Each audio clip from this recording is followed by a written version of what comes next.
In Kyiv this morning, Ellen Morrow is joining our program from the Ukrainian capital for the very first time, right there at the site of an event that's carrying heavy symbolism for the people in the capital today. What's happening, Ellen?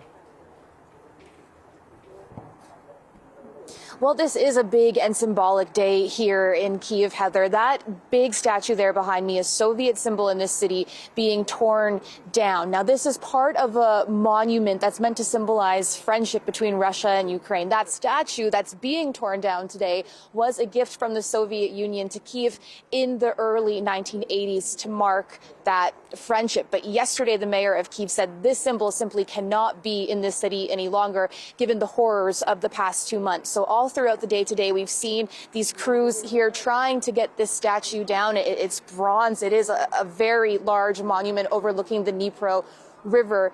You can see the head of one of these figures has been taken down. The figures are meant to represent a Russian and a Ukrainian worker standing together, holding up a Soviet symbol. Now, over the statue, there's a big arch as well. That is part of this broader monument. That is going to stay in place. But Vitaly Klitschko says it will now be illuminated in the yellow and blue of the Ukrainian flag. And we can just also, Heather, give you a sense of all of the cameras here. A lot of attention on this statue being taken down today. And there's several onlookers here as well watching this all take place. We were speaking to a gentleman earlier. He's 87 years old, and he was saying that he is glad to see this statue go.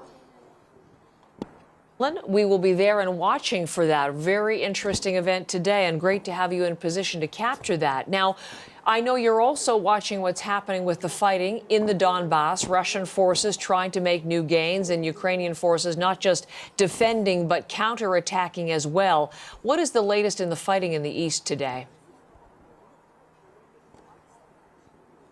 Well, that fighting in the east and south, Heather, is raging. You mentioned Mariupol in the introduction to me there. We've heard from the mayor of that city saying that he is saying there's been a third mass grave detected around Mariupol. So that's a very chilling claim coming from him this morning. As I've said, that fighting has intensified. There's a lot of attention on the city of Zaporizhia today, a strike in that city having killed at least one person. We've heard from atomic energy authorities here in Ukraine as well, saying that cruise missiles were actually fired over the nuclear plant in Zaporizhia that was getting a lot of attention earlier on in the war when it was taken over by Russian forces. We've heard from the Russian Defense Ministry today as well, saying that it struck dozens of targets in Ukraine overnight and killed 500 Ukrainian servicemen overnight. Now, obviously, we cannot verify those claims, but of course, it is in the midst of all of that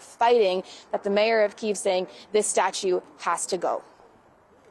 Ellen, we'll be back to you as we watch that very closely in Kyiv this morning. Ellen Morrow, part of our CBC News teams there in Ukraine.